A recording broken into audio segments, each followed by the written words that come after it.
Friends, मैं आरती यादव आपके अपने YouTube channel biology with Aarti Yadav में आप सभी लोगों का हार्दिक अभिनंदन करती हूँ और इसी के साथ साथ आप सभी को हमारा नमस्कार।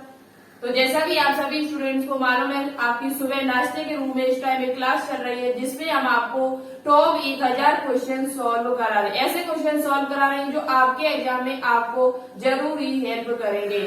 तो आज की जो क्लास नंबर है वो 38 है। अभी तक आपने पिछली सभी क्लासें नहीं देखी 1 से लेकर 37 तक, तो एक बार उन क्लासों को आपको जरूर देखिएगा। बहुत ही इम्पोर्टेंट क्वेश्चन हमने वापस सॉल्व कराए हुए।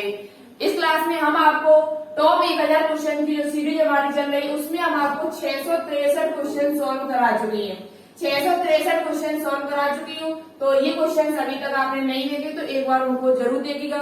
और ये अच्छे क्वेश्चन हमने वापस सॉल्व कराए हुए थे। आप किसी भी एग्जाम की तैयारी कर रहे हो इस टाइम 2021 में BHU, GSVM Kanpur, RUHL, CP net, paramedical, BSc nursing, pharmacy, किसी भी एग्जाम की तैयारी कर रहे हो इस टाइम, सभी के लिए ये क्वेश्चंस इम्पोर्टेंट रहेंगे 2021 में। ठीक है, तो चलिए टाइम न वेस्ट करते हुए स्टार्ट करते हैं आज की क्लास को। और ओनली आपसे एक बात बोलनी है कि प्लीज इस चैनल को ज्यादा से ज्यादा सपोर्ट कीजिए। आपकी सपोर्ट और प्यार की बहुत ज्यादा जरूरत है। अब ज्यादा दिन नहीं रहे आपकी लाइव क्लास आने में। लाइव क्लास आपकी बहुत जल्द आ सकती है यदि आप लोग ज्यादा से ज्यादा इस वीडियो को शेयर करें। जितनी जल्दी 1000 सब्सक्राइब हो जाएंगे उतनी जल्दी आपकी लाइव क्लास चलने लगेगी। तो ज्यादा दिन नहीं है, थोड़ा सपोर्ट कीजिए। थोड़ा थोड़ा सभी लोग सपोर्ट कर देंगे तो बहुत जल्द 1000 सब्सक्राइब हो जाएंगे और आपकी लाइव क्लास चलने और आपको पढ़ने में और भी मजा आने लगेगा। ठीक है, तो चलिए स्टार्ट करते हैं आज की क्लास को। क्लास को शेयर करें, साथ ही साथ क्वेश्चन अच्छे लगे तो लाइक कर दें। और चैनल को अभी तक आपने सब्सक्राइब न किया हो तो प्लीज इस चैनल को एक बार सब्सक्राइब करके बेल आइकन को प्रेस ऑल पर क्लिक जरूर करें। इससे आने वाली वीडियो के जो नोटिफिकेशन है आपके पास टाइम टू टाइम पहुंचते रहे।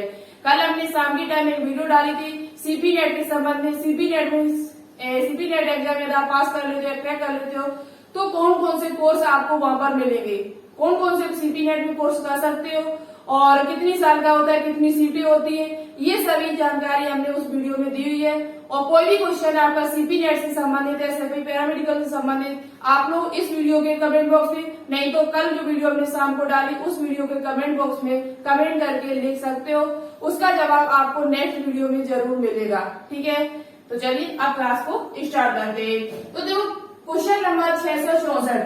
इस क्लास में आपको जियोलॉजी और बॉटनी दोनों के क्वेश्चंस मिलेंगे। हमने आपको पिछली क्लास में बोला हुआ था कि अब हम आपको जियोलॉजी और बॉटनी दोनों के क्वेश्चन सॉल्व कराया करेंगे। आधे क्वेश्चन जियोलॉजी के होंगे, आधे क्वेश्चन आपके बॉटनी के होंगे। तो सबसे पहले बॉटनी क्वेश्चन सॉल्व करते हैं। बहुत ही इंपोर्टेंट क्वेश्चन है एग्जाम के लिए आपके। पर्ण विन्यास का अर्थ होता है, पर्ण विन्यास का अर्थ क्या होता है? पत्तियों का रूपांतरण, पत्तियों का मुड़ जाना, पत्तियों का तने पर लगने का क्रम, पत्तियों में सिरा विन्यास। पर्ण विन्यास का अर्थ क्या होता है? तो पर्ण मीन्स क्या होती है? पत्ती। पर्ण विन्यास का अर्थ क्या होता है? तो देखो पर्ण विन्यास का जो अर्थ होता है बहुत ही इंपोर्टेंट क्वेश्चन है ये। पत्तियों का तने पर लगने का क्रम, पत्तियों का तने पर स्टेम पर जो लगने का क्रम होता है उसे ही पर्ण विन्यास कहा जाता है। उसे ही क्या कहा जाता है? पर्ण विन्यास कहा जाता है। प्लांट मॉर्फोलॉजी से ये क्वेश्चन है, बहुत ही इंपोर्टेंट। आगे क्लास में आगे ये टॉपिक हम जरूर आपके लिए लेकर आएंगे क्योंकि बहुत ही इंपोर्टेंट टॉपिक है ये बॉटनी का। यहाँ से क्वेश्चन से एग्जाम में पूछे ही जाते। तो ऑप्शन नंबर जो सी होगा वो इस क्वेश्चन का राइट आंसर होगा। क्या होगा? ऑप्शन नंबर जो सी होगा वो इस क्वेश्चन का राइट आंसर होगा। पर्ण विन्यास का मतलब होता है पत्तियों का तने पर लगने का क्रम। बात करते हैं क्वेश्चन नंबर 665। द्विलिंगी पुष्पों में जब जायंग पुमंग से पहले परिपक्व होता है यानी मैच्योर होता है तो इसे क्या कहते हैं? द्विलिंगी, जो द्विलिंगी पुष्प है, आप द्विलिंगी को आप उभयलिंगी भी कह सकते हैं। द्विलिंगी का मतलब है ऐसे पुष्प जिसमें नर और मादा एक ही में हो। नर और मादा भाग एक ही पुष्प में जब पाए जाते हैं तो इसे क्या कहा जाता है? द्विलिंगी कहा जाता है। उभयलिंगी कह सकते हैं, हर्माफ्रोडाइट कह सकते हैं आप। ठीक है, तो द्विलिंगी यानी कि नर और मादा एक ही में हो। पुष्पों में जब जायंग पुमंग से पहले परिपक्व होता है, जायंग है वो पुमंग से पहले परिपक्व हो जाए तो इसे क्या कहा जाता है? हेट्रोगेमी कहा जाता है, ऑटोगेमी, प्रोटोगाइनी या प्रोटोटेंड्री। तो देखो द्विलिंगी पुष्पों में जब जायंट पुमंग से पहले परिपक्व हो जाए या मैच्योर हो जाए तो इसे कहा जाता है प्रोटोगाइनी। क्या कहा जाता है? प्रोटोगाइनी। और बहुत ही इंपोर्टेंट क्वेश्चन है, स्टार लगा लेना, इंपोर्टेंट क्वेश्चन है, एग्जाम में आने की संभावना है इसकी। ऑप्शन नंबर जो सी होगा वो इस क्वेश्चन का राइट आंसर होगा। क्या कहा जाता है? इसे कहा जाता है प्रोटोगाइनी। क्या कहा जाता है? प्रोटोगाइनी। बात करते हैं क्वेश्चन नंबर 666। जब परागकोश तथा वर्तिकाग्र एक ही समय में परिपक्व होते हैं तो इसे क्या कहते हैं? अभी आपके खाली शायद थोड़ा कम समझ में आ रहा है, जब हम ये टॉपिक आपको कराएंगे तो ये चीजें आपको बिल्कुल समझ में आएंगी। अभी आप लोग अच्छे से नोटबुक पे नोट डाउन करते हुए चले, अच्छे से समझते हुए चले। कोई क्वेश्चन में प्रॉब्लम हो तो कमेंट बॉक्स में कमेंट करके पूछ सकते हो, ठीक है। जब परागकोश तथा वर्तिकाग्र, परागकोश यानी कि एंथर तथा वर्तिकाग्र एक ही समय में परिपक्व होते हैं, एक ही समय में परिपक्व होते हैं तो इसे क्या कहा जाता है? डाइकोगेमी कहा जाता है, एलोगेमी, जीनोगेमी या होमोगेमी कहा जाता है। तो देखो, जब परागकोश तथा वर्तिकाग्र एक ही समय में परिपक्व होते हैं तो इसे होमोगेमी कहा जाता है। क्या कहा जाता है? होमोगेमी कहा जाता है। ऑप्शन नंबर जो डी होगा वो इस क्वेश्चन का राइट आंसर रहेगा। जब परागकोश तथा वर्तिकाग्र एक ही समय में परिपक्व होते हैं तो इसे होमोगेमी कहा जाता है। और जब द्विलिंगी पुष्प में जायंट पुष्पों से पहले परिपक्व हो जाता है तो इसे प्रोटोगाइनी कहा जाता है। बात करते क्वेश्चन नंबर 667। परिदल पुंज शब्द का प्रयोग होता है। परिदल पुंज शब्द का प्रयोग कहाँ होता है? पुमंग तथा जायंट के समान होते तब, पुमंग और वहा दल पुंज समान होते तब, कि दल पुंज तथा जायंट समान होते पुष्प में तब, कि वहा दल पुंज और दल पुंज समान होते तब किया जाता है। तो देखो, बहुत ही अच्छा पॉइंट है, बहुत ही अच्छा क्वेश्चन है। यहाँ पर परिदल पुंज का शब्द का प्रयोग कहाँ होता है? तो परिदल पुंज का मतलब होता है बहादल पुंज और दल पुंज समान होते। जब पुष्प में बहादल पुंज और दल पुंज समान होते तब वहां पर एक शब्द का प्रयोग किया जाता है जिसे कहते हैं परिदल पुंज। क्या कहते हैं उसे? परिदल पुंज का प्रयोग, शब्द का प्रयोग कब किया जाता है? जब पुष्प में बहादल पुंज और दल पुंज समान होते तब यहाँ पर किसका प्रयोग किया जाता है? परिदल पुंज का प्रयोग किया जाता है। ऑप्शन नंबर जो डी होगा वो इस क्वेश्चन का राइट आंसर होगा। अभी हम आपको क्वेश्चन बताएंगे जो आपके सीपी नेट में पूछा, यहाँ से सीपी नेट में क्वेश्चन आया हुआ था। नारियल फल किस प्रकार का? और ये क्वेश्चन आपके नीट में पूछा हुआ क्वेश्चन है, नीट 2017 का पूछा हुआ क्वेश्चन है। और ये इस प्रकार का क्वेश्चन आपके सीपी नेट 2018 में भी पूछा गया था। सीपी नेट 2018 में फल से 2-3 क्वेश्चन आए हुए थे, फल के प्रकार, खाने योग्य भाग। ये टॉपिक पर हम वीडियो जल्दी आपके लिए लेकर आएंगे। फल कौन से, खाने योग्य भाग कौन सा, जो भी इम्पोर्टेंट है, जो आपके एग्जाम में आपसे पूछे जा सकते हो, आए हुए। यहाँ से आपके एग्जाम में क्वेश्चन पूछा भी गया है, सीपी नेट में पूछा गया, बाकी के एग्जाम में भी आपके पूछा गया है। तो ये टॉपिक आपके लिए बहुत ज्यादा इम्पोर्टेंट हो जाता है क्योंकि आगे भी इससे क्वेश्चन पूछा जा सकता है, ऐसी संभावना है, ठीक है। और इम्पोर्टेंट टॉपिक है बहुत ज्यादा, और नीट में पूछा हुआ क्वेश्चन है ये। नारियल फल किस प्रकार का है? सरस फल का उदाहरण है, अष्टक फल का उदाहरण है, संपुट फल का उदाहरण है, दृढ़ फल का उदाहरण है। तो देखो, नारियल जो आपका होता है, कोकोनट होता है, वो आपका अष्टक फल का उदाहरण है, जिसे ड्रूप फल भी कहा जाता है। क्या कहा जाता है? ड्रूप फल भी कहा जाता है। किसका उदाहरण है? आपसे पूछा जा सकता है कि निम्न में से अष्टक फल का उदाहरण कौन सा है? तो नारियल हो जाएगा। और ऐसे पूछा जाए कि नारियल फल किस प्रकार का फल है, तो ये अष्टक फल का उदाहरण है। किसका उदाहरण है? अष्टक फल का उदाहरण है। आपको कमेंट बॉक्स में कमेंट करके बताना होगा नारियल में खाने योग्य भाग कौन सा होता है। हम आपको बता चुके हैं, यदि आपने क्लास देखी होगी पिछली तो आपको इस क्वेश्चन का आंसर अच्छी तरीके से पता होगा। नारियल का खाने योग्य भाग कौन सा होता है? खाने योग्य भाग कौन सा होता है? और साथ ही साथ आपको बताना होगा सरस फल का उदाहरण एक संपुट फल का उदाहरण, एक दृढ़ फल का उदाहरण। एक एक आपको इन तीनों के उदाहरण बताने पड़ेंगे। साथ ही साथ आपको ये बताना होगा कि फलों में खाने योग्य भाग कौन सा होता है। ठीक है। तो क्वेश्चन नंबर 668 का आंसर नारियल के खाने योग्य भाग का प्लस इसके बाकी के जो ऑप्शन है इनके उदाहरण आपको एक एक कमेंट बॉक्स में कमेंट करके बताने होंगे। देखिए हमारा सबसे प्यारा स्टूडेंट कौन सही आंसर इसका देता है। बात करते हैं क्वेश्चन नंबर 669। आगे की क्वेश्चन है बहुत ही इंपोर्टेंट क्वेश्चन है, लगातार हमारे साथ बने रहना और वीडियो को अभी तक आपने शेयर न किया हो तो प्लीज एक बार वीडियो को शेयर जरूर करना, क्योंकि ये मेहनत आपके लिए ही हो रही है।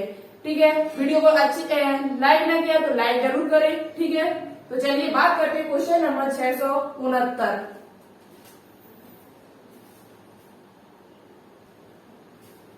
तो चलिए बात करते हैं आगे 669 क्वेश्चन पर। देखो 669 क्वेश्चन है हमारा कि एंथोफोर होता है। एंथोफोर क्या होता है? रूपांतरित पुष्पासन है, महादलपुंज तथा दलपुंज के बीच का पर्व है, दलपुंज तथा पुमंग के बीच का पर्व है और पुमंग तथा जायंग के बीच का पर्व है। पर्व का मतलब है संधि, जोड़। तो आपको बताना होगा एंथोफोर शब्द किससे संबंधित है। एंथोफोर शब्द किससे संबंधित है? बहुत ही अच्छा क्वेश्चन है ये एग्जाम के लिए आपके। एंथोफोर शब्द किससे संबंधित है? इसी प्रकार क्वेश्चन बीएससी नर्सिंग में पूछे जाते हैं। तो देखो एंथोफोर होता है क्या? बहादलपुंज तथा दलपुंज के बीच का पर्व होता है। बहादलपुंज उसमें आपको पता है 4 चक्र होते हैं, बादलपुंज, दलपुंज और पुमंग और जायंग। बादलपुंज और दलपुंज जो होते हैं वो सहायक चक्र कहे जाते हैं, जबकि पुमंग और जायंग को आवश्यक चक्र कहा जाता है। जो मेन पुष्प में हो वो क्या होता है? पुमंग और जायंग। एक बार बादलपुंज और दलपुंज ना हो तो उसमें कोई प्रॉब्लम नहीं, लेकिन पुष्प में पुमंग और जायंग जरूर होने चाहिए। पुमंग क्या होता है? तो पुष्प का नर भाग को पुमंग कहा जाता है और मादा भाग को जायंग कहा जाता है। ये तो जरूर उसमें होने चाहिए। ठीक है, जिन्हें आवश्यक चक्र कहा जाता है। तो एंथोफोर शब्द किससे संबंधित है? तो एंथोफोर शब्द जो आपका है वो बहादलपुंज तथा दलपुंज के बीच का पर्व होता है, उसे कहा जाता है एंथोफोर। ऑप्शन नंबर जो बी होगा वो इस क्वेश्चन का राइट आंसर होगा। बादलपुंज तथा दलपुंज के बीच के पर्व को एंथोफोर कहा जाता है। बात करते हैं क्वेश्चन नंबर 670। विभज्योत की सक्रियता का सबसे अधिक कहाँ मिलती है? विभज्योत की सक्रियता यानी कि एक्टिवेशन सबसे अधिक कहाँ मिलती है? प्रोहोशीस में, कलिका में, पत्ती में या मूल रोम में? तो देखो अच्छे से याद कर लेना इस क्वेश्चन को। विभज्योत की जो सक्रियता है, विभाजन होने की जो सक्रियता है सबसे ज्यादा कहाँ मिलती है? तो वो सबसे ज्यादा आपकी कहाँ मिलती है? वो आपकी प्रोहोशीस में मिलती है। यानी ऊपरी शीर्ष भाग, जैसे ये किसी पादप है तो पादप का ये शीर्ष भाग है, ये क्या है? उसका शीर्ष भाग है। तो यहाँ पर जो विभाजन होने की जो सक्रियता है वो सबसे ज्यादा मिलती है, सबसे ज्यादा देखने को मिलती है। ठीक है, तो ऑप्शन नंबर जो ए होगा वो इस क्वेश्चन का राइट आंसर होगा। विभज्योत की सक्रियता, विभाजन होने की जो सक्रियता, विभाजन जो ऊतक होते हैं, विभज्योत की ऊतक, वो सबसे ज्यादा कहाँ पाए जाते हैं? जिसमें तो वो आपके प्रोहोशीस में पाए जाते हैं। कहाँ पाए जाते हैं? प्रोह मतलब ऊपरी भाग में। ठीक है, बात करते हैं क्वेश्चन नंबर 671। बहुत ही इंपोर्टेंट क्वेश्चन है। अब आपके किसके क्वेश्चन है? जूलॉजी के। न्यूनतम पुनरुद्भवन की क्षमता वाले स्तरीय ऊतक है। न्यूनतम पुनरुद्भवन यानी कि न्यूनतम कब रिजर्वेशन की क्षमता वाले स्तरीय ऊतक कौन सा होता है? तंत्रिका ऊतक, त्वचा की भापरत, रक्त वाहिनियों की आंतरिक उपकला या कंकालीय ऊतक? तो देखो हमने आपको बताया था पिछली क्लास में, शायद 1-2 क्लास पहले या 36 या 35 में, उसमें बताया था कि सबसे ज्यादा पुनरुद्भवन की जो क्षमता होती है ऊतकों में देखा जाए मनुष्य मानव में तो उपकला ऊतक में। किसमें? उपकला एपिथेलियल जो ऊतक होता है उसमें पुनरुद्भवन की जो क्षमता होती है वो बहुत ज्यादा होती है। और उपकला ऊतक का कार्य क्या होता है? घाव भरने में। किसमें होता है? घाव भरने में। अब क्या पूछा गया आपसे कि सबसे कम पुनरुद्भवन की क्षमता किस ऊतक में होती है? सबसे कम पुनरुद्भवन की क्षमता किस ऊतक में पाई जाती है? स्तनधारियों में देखा जाए तो देखो सबसे कम जो पुनरुद्भवन की क्षमता रखने वाला जो स्तनीय ऊतक है वो आपका तंत्रिका ऊतक होता है। कौन सा ऊतक होता है? तंत्रिका ऊतक होता है, जिसे हम नर्वस टिश्यू कहते हैं। ऑप्शन नंबर जो ए होगा वो इस क्वेश्चन का राइट आंसर होगा। हमारे शरीर की सबसे लंबी कोशिका पूछी जाए तो क्या होती है? तंत्रिका कोशिका होती है, न्यूरॉन जिसे कहा जाता है। ठीक है, तो न्यूनतम पुनर्जनन की क्षमता रीजनरेशन यानी पुनरुत्पादन की क्षमता सबसे कम किसमें होती है? तो तंत्र का ऊतक में होती है। बात करते हैं क्वेश्चन नंबर 672। कॉकरोच का हृदय होता है, कॉकरोच यानी तिलचट्टा, जो संघ आर्थ्रोपोडा का सदस्य है। संघ आर्थ्रोपोडा का सदस्य है। किसका सदस्य है? संघ आर्थ्रोपोडा का सदस्य है और जिसे सबसे बड़ा संघ कहा जाता है। जंतु जगत में देखा जाए तो सबसे बड़ा संघ आपका यही है। इसमें सबसे ज्यादा आपके कीट पतंगे, जो कुछ आपके घरेलू आसपास जो भी दिखते छोटे छोटे कीड़े मकोड़े, वो सभी आपके संघ आर्थ्रोपोडा के अंतर्गत आते हैं। किसके अंतर्गत आते हैं? इसके आर्थ्रोपोडा के अंतर्गत आते हैं। सबसे बड़ा संघ माना जाता है। कैसा? सबसे बड़ा। तो कॉकरोच जो आपका है वो संघ आर्थ्रोपोडा का सदस्य है। कॉकरोच का हृदय होता है मायोजेनिक, न्यूरोजेनिक, न्यूरोमायोजेनिक या इनमें से कोई नहीं। तो देखो अच्छे से याद कर लेना, कॉकरोच का जो हृदय होता है वो न्यूरोजेनिक होता है। कैसा होता है? न्यूरोजेनिक का मतलब है, न्यूरो का मतलब क्या हो जाएगा? न्यूरॉन्स यानी तंत्रिकाओं से मिलकर, तंत्र स्तर होता है यानी तंत्रिकाओं से मिलकर बना होता है। किससे मिलकर बना? तंत्रिका कोशिकाओं से मिलकर बना होता है। जबकि मनुष्य का पूछा जाए तो पेशियों, कैसा होता है? पेशियों से बना हुआ, मायोजेनिक। मायोलॉजी यदि आपसे पूछा जाए कि पेशियों का अध्ययन किसमें किया जाता है तो मायोलॉजी में किया जाता है। पेशियों में कौन सी प्रोटीन पाई जाती है? तो पेशियों में एक ओसी नाम की प्रोटीन पाई जाती है। कौन सी प्रोटीन पाई जाती है? पेशियों में पूछा जाए कौन सी प्रोटीन पाई जाती है, कौन सी प्रोटीन, तो आप बता सकते हो ओसी नाम की प्रोटीन पाई जाती है। पेशियों का अध्ययन मायोलॉजी में किया जाता है, जबकि तंत्रिका का अध्ययन, तंत्रिका कोशिका का अध्ययन किसमें किया जाता है? न्यूरोलॉजी। ठीक है, तो बात की जाए कॉकरोच का हृदय कैसा होता है, तो कॉकरोच का हृदय जो होता है वो न्यूरोजेनिक होता है यानी कि तंत्र स्तर होता है। ऑप्शन नंबर जो बी होगा वो इस क्वेश्चन का राइट आंसर होगा। इंपोर्टेंट क्वेश्चन है क्योंकि मनुष्य का हृदय जो होता है वो मायोजेनिक होता है। ठीक है, पेशी स्तर का होता है, पेशियों से बना होता है। बात करते हैं क्वेश्चन नंबर 673। किसी कोशिका में रिक्तिका को आवृत करने, आवृत मतलब ढकने, आवृत करने वाली झिल्ली को क्या कहते हैं? आवृत करने वाली मेम्ब्रेन को क्या कहा जाता है? क्या कहा जाता है? एक्टोप्लास्ट कहा जाता है, प्लाज्मालेमा कहा जाता है, टोनोप्लास्ट कहा जाता है या मध्य पटेलिका कहा जाता है।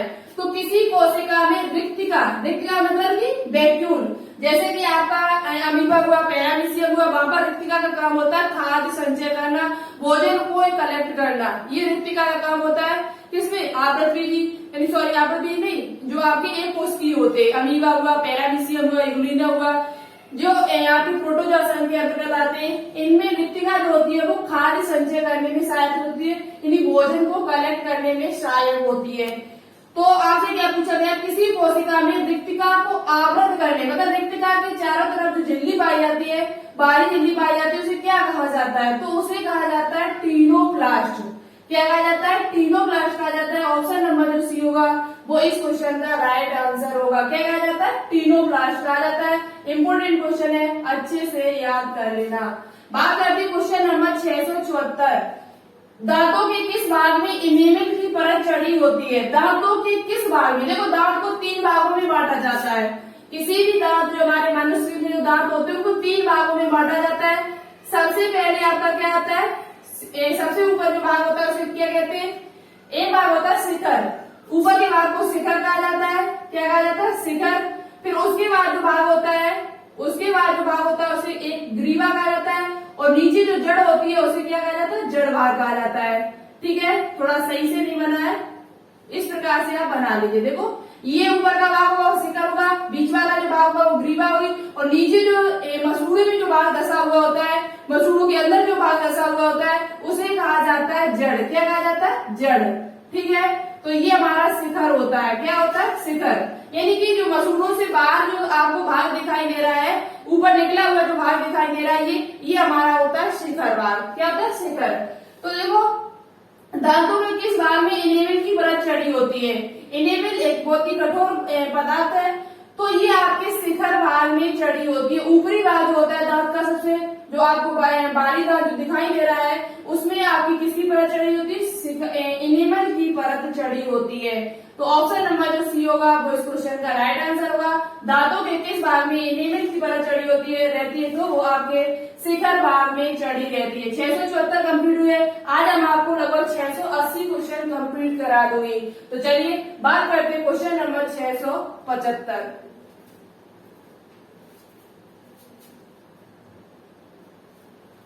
तो देखते हैं क्वेश्चन नंबर 675। क्वेश्चन नंबर 675 है हमारा, मानव दांत की मज्जा गुहा, मानव दांत की मज्जा गुहा में उपस्थित ओडोंटोब्लास्ट, कौन सी कोशिका? ओडोंटोब्लास्ट नामक कोशिकाओं का कार्य क्या है? मानव दांत की जो मज्जा गुहा होती है उसमें उपस्थित जो ओडोंटोब्लास्ट कोशिका, आपको पता है कि जो दांतों का अध्ययन किया जाता है वो किसमें किया जाता है? ओडोंटोलॉजी में किया जाता है। किसमें किया जाता है? ओडोंटोलॉजी में। तो देखो मानव दांत की जो मज्जा गुहा होती है, मज्जा गुहा होती है, उसमें उपस्थित ओडोंटोब्लास्ट नामक कोशिकाओं का कार्य क्या होता है? इनेमल का निर्माण करना, सीमेंट्स का निर्माण करना, डेंटिन का निर्माण करना, या ए और सी दोनों का ही। तो देखो अच्छी तरीके से याद कर लेना, जो ओडोंटोब्लास्ट नामक कोशिका होती है दांत में, वो आपके डेंटिन का निर्माण करती है। किसका निर्माण करती है?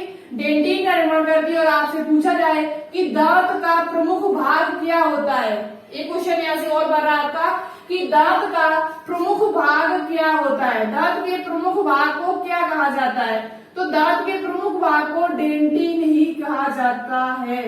क्या कहा जाता है? डेंटिन ही कहा जाता है। इनेमल और के नीचे का जो भाग होता है उसका, उसे डेंटिन कहा जाता है। मेन भाग जो दांत का है वो उसे क्या कहा जाता है? डेंटिन कहा जाता है, पदार्थ। ठीक है, एक प्रकार का पदार्थ है ये। तो एनिमल का निर्माण करना, सीमेंट्स का निर्माण करना या डेंटिन का निर्माण करना, तो ये आपका ओडोंटोब्लास्ट जो कोशिका होती है वो आपका डेंटिन का निर्माण करती है, जो दांतों का प्रमुख भाग कहा जाता है। ऑप्शन नंबर जो सी होगा वो इस क्वेश्चन का राइट आंसर होगा, डेंटिन का निर्माण करना। तो आपसे पूछा जा सकता है कि ओडोंटोब्लास्ट कोशिकाएं कहां से संबंधित, किससे संबंधित हमारे शरीर में? तो ओडोंटोब्लास्ट जो कोशिकाएं हैं वो मानव दांत से संबंधित, यानी दांतों में पाई जाने वाली एक प्रकार की कोशिका होती है। बात करते हैं क्वेश्चन नंबर 676। इनेमल के अतिरिक्त दांतों के शेष भाग की उत्पत्ति किस भाग से हुई है? इनेमल के अतिरिक्त बताना होगा, इनेमल के अतिरिक्त दांतों के शेष भाग की उत्पत्ति किस भाग से हुई? तो सबसे पहले तो आपको यही पता होना चाहिए कि इनेमल की उत्पत्ति किससे हुई है। तो इनेमल की जो उत्पत्ति है वो आपके एक्टोडर्म से हुई है। किससे हुई है? एक्टोडर्म यानी कि बाह्य जनन स्तर से हुई है। एनिमल की जो उत्पत्ति है वो भ्रूण के किस स्तर से हुई है? तो वो आपके बाह्य जनन स्तर से हुई है। जबकि एनिमल के अतिरिक्त दांतों का जो शेष भाग है, दांतों का और जो शेष बचा हुआ भाग है, उसकी उत्पत्ति किससे हुई है? तो उसकी उत्पत्ति आपकी मीजोडर्म से होती है। किससे होती है? मीजोडर्म से होती है। ऑप्शन नंबर जो सी होगा वो इस क्वेश्चन का राइट आंसर होगा। इनेमल में कौन सी कोशिकाएं पाई जाती है? आपसे पूछा जाए इनेमल का निर्माण कौन सी कोशिका के द्वारा होता है, तो एक कोशिका का नाम है एमिलोब्लास्ट। क्या नाम है उसका? एमिलोब्लास्ट। एमिलोब्लास्ट नाम की कोशिका होती है जिससे आपका इनेमल का निर्माण होता है। एमिलोब्लास्ट। इनेमल का निर्माण करने वाली कोशिका का नाम क्या है? तो उस कोशिका का नाम है एमिलोब्लास्ट। ठीक है, तो इसका जो राइट आंसर होगा वो ऑप्शन नंबर सी होगा। इनेमल का पूछा जाए तो एक्टोडर्म बताओगे, जबकि दांतों का शेष बचा हुआ भाग की उत्पत्ति किस स्तर से हुई है? जनन स्तर से। तो वो आपके मीजोडर्म से होती है, यानी कि मध्य जनन स्तर से होती है। बात करते हैं क्वेश्चन नंबर 677। निम्नलिखित में से कौन पेप्सिनोजन का स्रावण करने वाली कोशिका है? निम्न में से कौन पेप्सिनोजन, पेप्सिनोजन क्या है? तो पेप्सिन एक प्रकार का हार्मोन है, सॉरी हार्मोन नहीं, एंजाइम है। ओके, पेप्सिन है वो एक प्रकार का आपका एंजाइम है जो कहां पर पाया जाता है? आमाशय, जो स्टोमक हमारे पेट होता है उसमें दो एंजाइम्स पाए जाते हैं, पेप्सिन और रेनिन।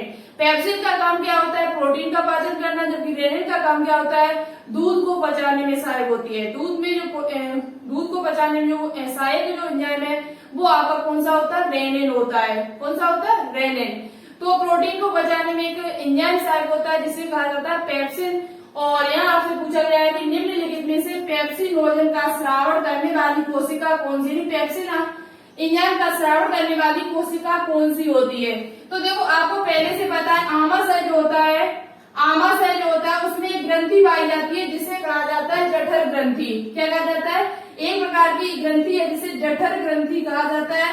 और इन ग्रंथियों से क्या क्या स्रावित होता है? तो इन ग्रंथियों से दो एंजाइम स्रावित होते हैं और एक अम्ल स्रावित स्रावित होता है जिसे कहते हैं हाइड्रोक्लोरिक अम्ल। यदि आपसे पूछा जाए कि मनुष्य में पाया जाने वाला एक प्रकार का अम्ल कौन सा है, तो वो आपका हाइड्रोक्लोरिक अम्ल है, जो जठर ग्रंथियों से स्रावित होता है। कहां से स्रावित होता है? जठर ग्रंथियों से स्रावित। जठर ग्रंथियां कहाँ पाई जाती है? तो ये आपकी आमाशय में पाई जाती है। कहां पर पाई जाती है? आमाशय में। आमाशय में पाई जाती है। दूसरी बात, इनसे क्या क्या स्रावित होता है? तो इनसे pepsin enzyme, pepsin plus rennin, दो एंजाइम स्रावित होते हैं और साथ ही साथ एक अम्ल स्रावित होता है जिसे कहा जाता है हाइड्रोक्लोरिक अम्ल। और ये क्या एक प्रकार का अम्ल होता है जो कहां से स्रावित होता है? जठर ग्रंथियों से स्रावित होता है। और आमाशय में कौन से एंजाइम पाए जाते हैं? पेप्सिन और रेनिन। तो जठर ग्रंथियों में एक कोशिका पाई जाती है, क्या कहते हैं उसे, जो पेप्सिन और इनका स्राव करती है। पेराइटल कोशिका है कि जाइमोजेनिक कोशिका है, एंटीरो एंडोक्राइन कोशिका है कि श्लेष्म ग्रीवा कोशिका है। तो पेप्सिन का जो स्रावण करने वाली जो कोशिका है उस कोशिका का नाम है एंटीरो एंडोक्राइन कोशिका। ऑप्शन नंबर जो सी होगा वो इस क्वेश्चन का राइट आंसर होगा। जठर ग्रंथियों की सबसे अंदरूनी यानी सबसे आंतरिक में होती है। जठर ग्रंथियों की गहराई में उपस्थित कोशिका होती है जिसे कहा जाता है एंटीरो एंडोक्राइन कोशिका, जो पेप्सिन और इनका स्रावण करती है। ऑप्शन नंबर जो सी होगा वो इस क्वेश्चन का राइट आंसर होगा, एंटीरो एंडोक्राइन कोशिका। ठीक है, बात करते हैं क्वेश्चन नंबर 678। लिवर कोइन की दरारें कहाँ पाई जाती हैं? लिवर कोइन की दरारें कहाँ पाई जाती है? आमाशय में, छोटी आंत में, बड़ी आंत में या ग्रास नली में? तो देखो, लिवर कोइन की दरारें एक प्रकार की कोशिका कह सकते हैं, ये आपकी छोटी आंत में पाई जाती है जो आंतरीय रस को श्रावण करने में सहायक होती है। आंत में जो रस निकलते हैं भोजन को बचाने के लिए, उन रस को श्रावण करने में कोशिका पाई जाती है छोटी आंत के अंदर, जिसे कहा जाता है लिवर कोइन की दरारें। क्या कहा जाता है? लिवर कोइन की दरारें। तो ऑप्शन नंबर जो बी होगा वो इस क्वेश्चन का राइट आंसर होगा। इसी के साथ साथ आप एक क्वेश्चन और याद कर लेना, ब्रूनर की ग्रंथियां। ब्रूनर की ग्रंथियां कहाँ पाई जाती है? ये भी क्वेश्चन एग्जाम में पूछा जाता है। ब्रूनर की ग्रंथियां कहाँ पाई जाती? तो ये भी आपके आंत का एक भाग होता है, छोटी आंत का एक पहला भाग होता है जिसे कहा जाता है ग्रहणी।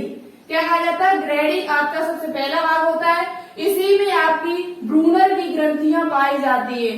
ब्रूनर की ग्रंथियां पूछ जाए तो ग्रहणी की छोटी आंत में, यानी छोटी आंत की ग्रहणी भाग में, छोटी आंत के ग्रहणी भाग में किसकी ग्रंथियां पाई जाती है? तो ब्रूनर की ग्रंथियां पाई जाती ग्रहणी भाग में। और ये किसका भाग है? छोटी आंत का। किसका भाग है? छोटी आंत का।